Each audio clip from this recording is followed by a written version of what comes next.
Unacademy. Let's crack it.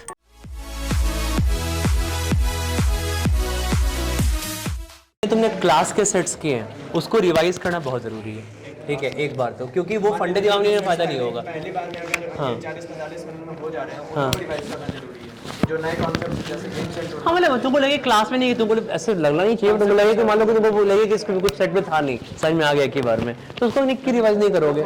हाँ, वो अंदर से खुद मिले वाला, वो तुमको खुद ही फीलिंग आएगी कि तुमने कोई सेट, हाँ ये सेट लोग लगा ये बहुत मस्त सेट है ये, तो तुमको खुद ही रिवाइज करना चाहिए, तुम्हें लगा ये था। हाँ, मान लीजिए जो आप होमवर्क दे रहे हैं लाडीआई का सेट, उसमें मैक्सिमम टाइम हम कितना डिवोट करते हैं। जैसे मान लीजिए कोई सेट होता है कि सॉल्व करते करते 1.5 घंटा हो जाता है लेकिन कंप्लीट हो जाता है, मतलब 80% सेट ऐसा होता है जो मतलब मैं कंप्लीट कर लेता हूँ। तो मान लीजिए अगर कोई ऐसा सेट है जो स्ट्रेच होता जा रहा है तो फिर उसको छोड़ दो, करते रहो। मान लीजिए 2-2.5 घंटा अगर लग रहा है क्या पता सॉल्व हो जाए, मतलब करने की कोशिश करूँ तो करना चाहिए। उसके बाद हाँ, तुमको आइडिया होना चाहिए कि ये भी काम आएगा एग्जाम में सेट को एलिमिनेट करने में, क्योंकि तुमको लगेगा कैट में तुमको लगेगा ये वैरायटी के बट वो लेंदी सेट होता है, तो तुम उसको अटेम्प्ट नहीं करोगे। कैट में 4 में सेट भी तो चूज करना है ना, तो चूज 2 करना है, 2 एलिमिनेट भी करना है, तो हमको एलिमिनेट करना भी आना चाहिए।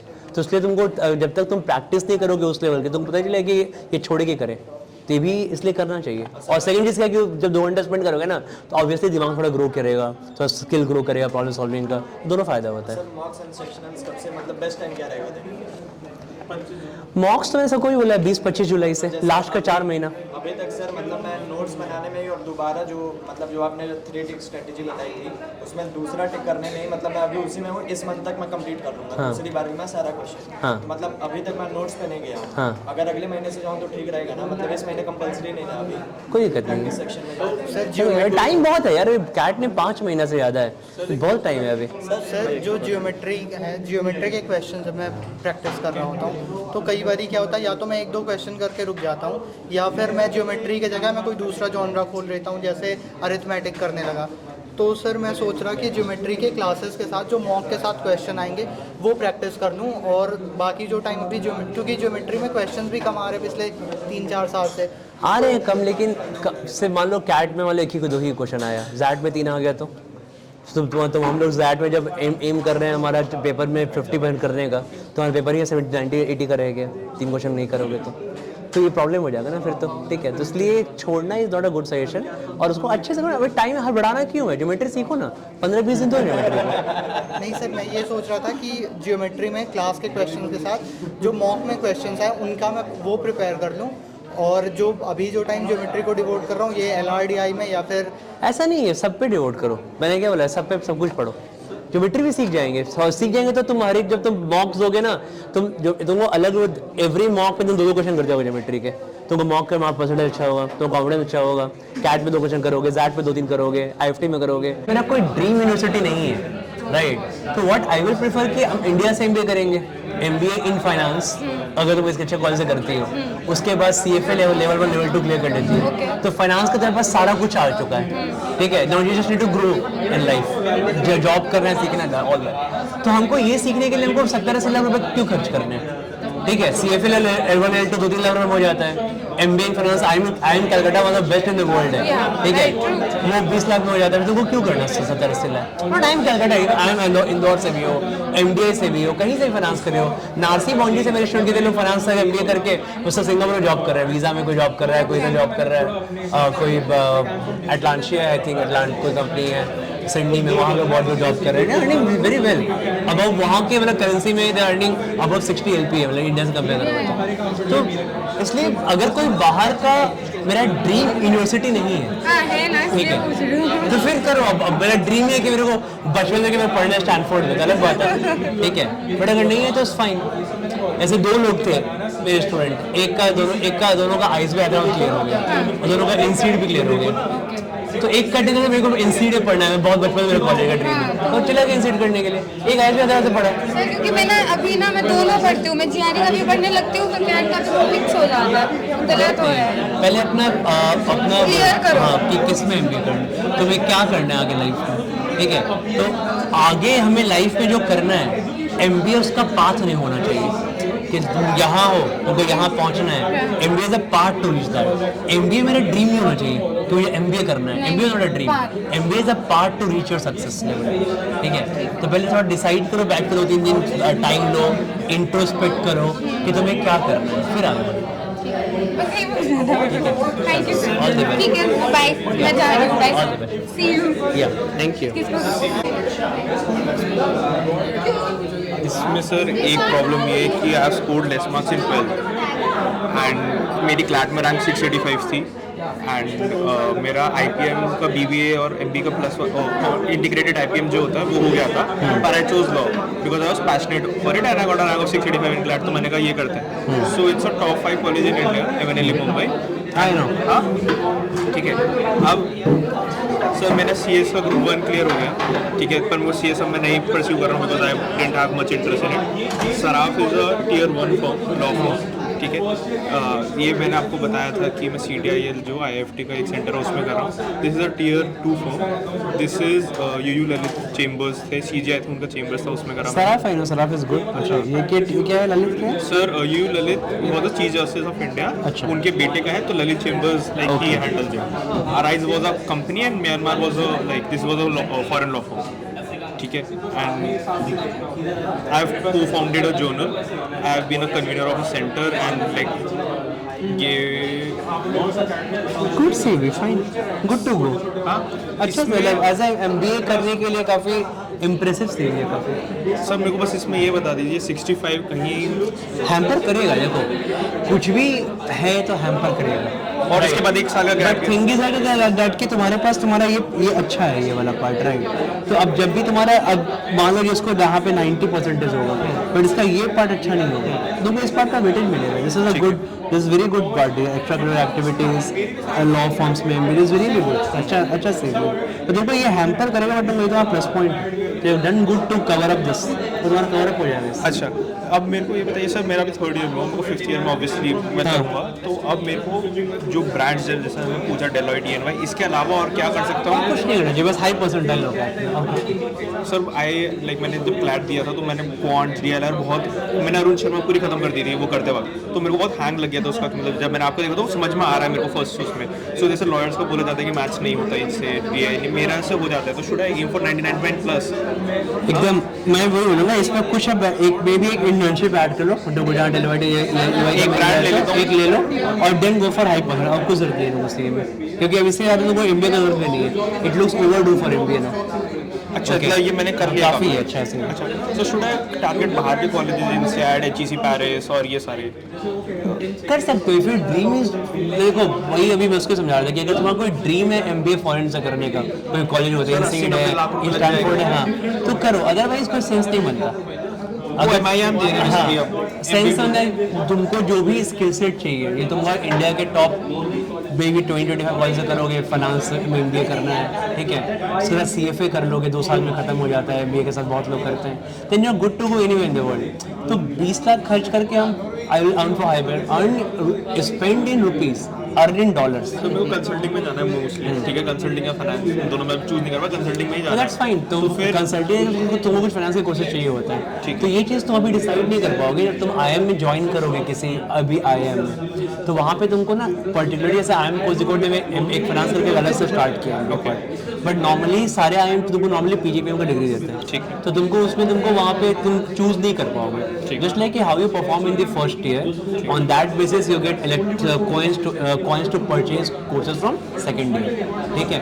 तो then you can purchase consulting courses, right, and on that basis तुम्हारे MBA में सिलेक्शन होता है वहाँ पे, ठीक है। तो तुमको ऐसा नहीं होता कि तुम वहाँ पे तुमने वो ज्वाइन कर लिया, तुमको MBA इन फाइनेंस मिलेगा, कोई डिग्री नहीं होती MBA इन फाइनेंस, ठीक है। हाँ, दैट्स सिंपल PGPM की डिग्री। तो इसमें बस हमें कोई इंटर्नशिप, एक ब्रांड के अंदर इंटर्नशिप कर लो और उसके बाद फिर try to get high percentile in card, ठीक है। सर, और मतलब मैं GDPI के लोगों की तैयारी कराता हूँ, ठीक है सर। लॉन्ग टाइम ऐसे इन सच इम्प्रेसिव से भी एक किंशो का से भी बहुत अच्छा है, तो इसलिए बुलाया था, ठीक है। सेकंड तुम्हारा इतना MBA के इतना इम्प्रेसिव नहीं होता है नॉर्मली। MBA के लोग मोस्टली फ्रेशर्स एंड ऐसा का जॉब होता है, तो इतना बड़ा अच्छा CV नहीं होता है।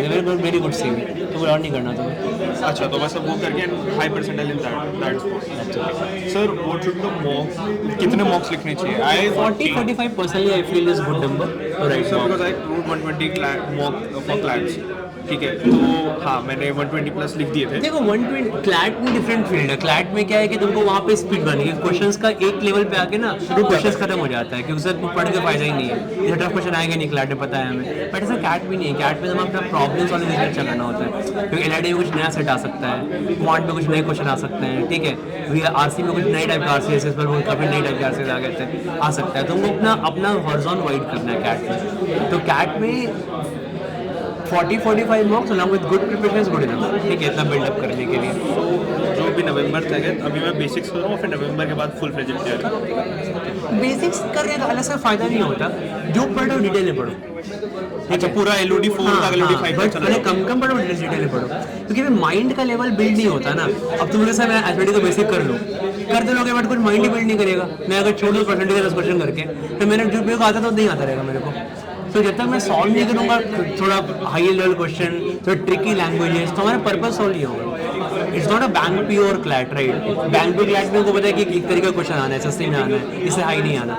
बट कैट में थोड़ा डिफिकल्ट लैंग्वेज ट्रेस करना होता है, एलआरडी को डिफिकल्ट एक्यूरेसी बढ़ानी है, नॉट द अटेम्प्ट्स। नहीं, अपना लाइक तुमको कोई एलआरडी से तुम सेट करो एलआरडी का, तो कुछ अच्छा सा लैंग्वेज मिल जाएगा, तुमको लगेगा अब वो अगर तुम 2 लाइन क्लियर करो तो तुमको पूरा सेट हो जाएगा, बट लोग वही फंस जाएंगे 2 लाइन। तो तुमको ये इसका कोई थ्योरी नहीं है, तुम जितने अच्छे सेट्स करोगे उतना तुम्हारा माइंड एक्टिवली रिस्पॉन्ड करेगा उन लाइन का मीनिंग, लाइंस की मीनिंग, ठीक है, क्योंकि उनका काम है क्वेश्चन बनाना, हमारा काम है करना, राइट? तो इसलिए दैट्स द थिंग कि हमें just try to build problems को बोलते हैं प्रॉब्लम सॉल्विंग स्किल। जितने थोड़े अच्छे लेवल के क्वेश्चंस करोगे, जितने ज़्यादा वेराइटीज़ करोगे, उतना तुम्हारा वो स्किल बिल्डअप होगा, तो तुम्हें वो क्लियर करने में हेल्प करेगा, क्या क्लियर करने में। ठीक है सर। सर बस एक छोटा सा डाउट है सर, एक आपसे मिलने आया चल सर दूसरा बात करेंगे, रुको ना, हड़बड़ी है क्या? निकलना था एक्चुअली, कुछ अर्जेंट में रुक जा रहा हूँ मैं। हाँ सर, एक छोटा सा डाउट है, अभी जो पूछा था आपसे, जैसे मैंने जॉब को बताया था कि ऐसे सर्टिफिकेट हो जाएगा, तो अगर मैं जैसे 5-6 महीने भी पढ़ लूँ और कैट के बाद मैं एक्सपीरियंस ले लूँ कि फॉर द सेक ऑफ वैसे इंटरव्यू में मेरे को जो बोलना है कि 1-1.5 महीना वहाँ काम कर लूँ, तो वो इनफ है या अभी से भी काम भी करना? एक डेढ़ नहीं सीख पाओगे काम यार, वो कैट में पकड़ लेंगे छोटे छोटे, इतना जल्दी काम नहीं सीख पाओगे, तो फिर तुमको टाइम चाहिए 6 महीनों में काम सीखने के। जब अभी काम के साथ भी कर लेता हूँ, फिर काम करो ना, अच्छा होगा, काम करोगे तो बोलने का अच्छा होगा तरीका, स्किल बढ़ेगा, करना चाहिए। सर जैसे DILR में लाइव में आप 8 मिनट देते हो, तो 8 मिनट में मेरे से तो 8 मिनट्स to 6 to 7-8 मिनट्स देते हो आप लाइव क्लास में। नहीं है, मैं 12-14 मिनट देता हूँ सेट कर ट्राई करने के लिए, 12-13 मिनट भी देता हूँ, पर ठीक है, दैट्स फाइन। मतलब हर एक का कैपेसिटी थोड़ा अलग होता है ना, 12-13 मिनट में कोई सा सेट करने की जरूरत नहीं है, मतलब सेट को देखने पढ़ने समझने देता हूँ, रेडी के सेट हो जाए देता हूँ, सेट को देखने पढ़ने समझने के लिए। नेक्स्ट टाइम फिर वो खुद करना, जैसे एक बार लाइव में देख लिया तो समझ में आता है कि अपलोड कैसे करना चाहिए। सर ठीक है sir, thank you so much sir. 98% LRDI में 9 मार्क्स स्कोर किए थे वो सीट स्कूल में, और सर क्वांट्स में 3 थे समथिंग। सर अभी इस बार LRDI तो ऑन ट्रैक आ चुका है कि मतलब सेट हो रहे हैं सर, बट क्वांट्स में आपकी क्लास के सेट क्वेश्चंस हो रहे हैं सर, बट उससे बाद जैसे मैं अनअकैडमी का प्रैक्टिस स्ट्रक्चर उठा रहा हूँ ना सर, माइंड बिल्कुल ब्लॉक कर रहा है। देखो वही बताते हैं कि अभी हम लोग वही बात करेंगे ना, हम लोग बेसिकली हम लोग सारा फोकस हमारा चैलेंजिंग क्वेश्चंस पे, ठीक है, तो चैलेंजिंग क्वेश्चन सारे तुमसे नहीं हो जाएंगे, राइट? बट वो करना जरूरी होता है। कैट में थोड़ी सा सारे क्वेश्चन चैलेंजिंग आते हैं कैट में, या तुम कैट जब देखोगे तो तुमको 5-6 इजी मॉडल क्वेश्चन मिलेंगे, 5-7 क्वेश्चन तुमको कॉपी से बिल्कुल डायरेक्टली मिल जाएंगे, अभी पढ़ा हुआ 6-7 डिफिकल्ट मिलेंगे, तो वो पूरा मिक्सचर रहता है पूरा वो, ठीक है। तो इसलिए हमें ऐसा नहीं करना कि बिल्कुल कि चैलेंजिंग क्वेश्चन यहाँ डिमोटिवेट हो जाए, वो भी करते रहना, जस्ट लाइक वो तरीका है अपने माइंड को ग्रो करने का, ठीक है। तो अगर मैं तुमको बोलूँगा तुम कैट के सारे क्वेश्चन करो 5 साल, तुम सारे कर लोगे, ठीक है, तुम तो खुश रहोगे, बट हमारा माइंड ग्रो नहीं होगा। तो चैलेंजिंग क्वेश्चन करने से हमारा माइंड ग्रो, हमारा माइंड को ग्रो करना मेरा एम होता है, problem solving skill build sir करना। उनमें पेन ही नहीं चलता है बिल्कुल भी, जैसे अनअकैडमी का क्वेश्चन उठा लिया वही। ठीक है, तो तुमको कुछ नया सीखने को मिला, ये नया सीखते एक तुमको नया टूल मिला था तुमसे बिल्कुल पेन नहीं होता, ठीक है। तो अगर मैं तो सॉल्यूशन देता हूँ, समझ में आया कि सॉल्यूशन अच्छा ये होता तरीका होता है, तो सीखे ना। मान लो इसके अराउंड तो 5 मिनट सॉल्व कर पाओगे, इसके इस फंडे का अराउंड, हाँ तुम कैट में 5 मिनट कर पाओगे ना, 5 मिनट ही कर पाओगे, और इसके आसपास में तो वही चीज़ अपने आप ऐड करनी है। It's like adding more tools to your bucket, right? कि तुम कितना टूल्स अपने पास ऐड कर सकते हो, ठीक है। तो अभी हम लोग भी बहुत सारे क्वेश्चंस करेंगे, मतलब कैट के लिए भी लास्ट में बूस्टर्स आएंगे, बट थोड़ा क्वेश्चन थोड़ा जब करते हो, जब एक फंडा सीख गए, अब तुम मान लो प्रॉफिट एंड लॉस है, तुम एसएससी का उठाओ क्वेश्चन, तुम थोड़ा इजीली हो जाएगा, तुम करके देखना। जैसे एसएससी एग्जाम होता है तो ऐसे कुछ जगह प्रैक्टिस सेक्शन तो लेकिन 10 क्वेश्चन करने 10 मिनट में कर लेंगे, बट तुम करने के लिए होता है, चैलेंजिंग जो क्वेश्चन होते हैं हमारे, ठीक है। तो उसमें माइंड को बिल्डअप करने के लिए वो डिमोटिवेट नहीं हो रहा, ओके। जिम में आके 15 मिनट नहीं उठेगा, नहीं उठेगा, दैट्स फाइन, ठीक है, पर ट्राई करेंगे उठाने का, उठा के कुछ नहीं होगा, but that is not directly linked to our preparation, right, क्योंकि एग्जाम में चैलेंजिंग क्वेश्चन बहुत ज़्यादा नहीं आएंगे, हाँ, बट स्टिल मैंने बोला कि हमें हमारा एम क्या है कि जो भी जनता 96-95% आती है, हमको 98.5 प्लस पे आना है, तो हमको एक्स्ट्रा 3-4 क्वेश्चंस करने होते हैं, वो जो 3-4 जो जनता नहीं कर पाई 95% वाली, ठीक है, तो वो 3-4 क्वेश्चन थोड़ा डिफिकल्ट होंगे, थोड़ा ट्रिकी लैंग्वेज होगा, उन क्वेश्चन को क्रैक करने के लिए हम लोग चैलेंजिंग क्वेश्चन करते हैं। मोड ऑफ माइंड एक बार सारे भूल गए तो जब विंड एरा बोल रहा कि याद है तो नहीं करेंगे, तो नहीं करना चाहिए। हमें हमारा एम क्या है कि जो क्लास में सेट्स है वो आना चाहिए, वो आना चाहिए सॉल्व करना। अब वो सॉल्व करना याद है तो नहीं करता, ऑब्वियसली आता है, नहीं आ जाए तो करने से आएगा, आना चाहिए। दैट्स ऐसा भी हुआ कि माइंड ओपन हुआ, जैसे आपने जिस तरीके से कराया, मैंने किसी और उस तरीके से करा तो आंसर आ गया, मतलब वो ये हुआ काफ़ी प्रैक्टिस के बाद, तो माइंड ओपन हुआ तो वो ऑब्वियसली, होगा। हाँ, दैट्स करेक्ट। सर ये रेज्यूमे था, देखो क्या ठीक है। सर ये जो इंटर्नशिप एक्सपीरियंस है ये अभी ग्रेजुएशन हुई है मेरी कंप्लीट, बट रिजल्ट नहीं आया। ओके सो कैंपस प्लेसमेंट के लिए मैंने इंटर्नशिप एक्सपीरियंस दिखा दिया था, बट करी नहीं थी इंटर्नशिप। ओके सो और मेरा कैंपस में प्लेसमेंट हो गया था EY में। ओके तो अभी ज्वाइनिंग है अगले महीने से, ओके ऑडिट एसोसिएट की, तो वो मैं दिखा दूंगा उसमें, तो वो ऐड करेगा, हाँ ठीक ऐड है। कर दूंगा। और ये सर सर्टिफिकेशन सब होती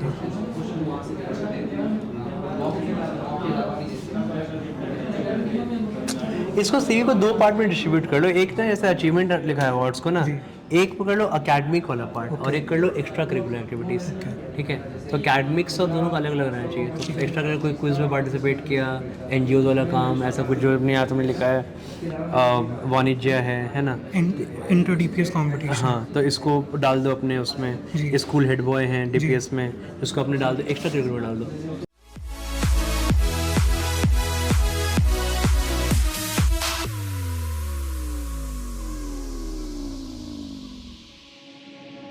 Unacademy.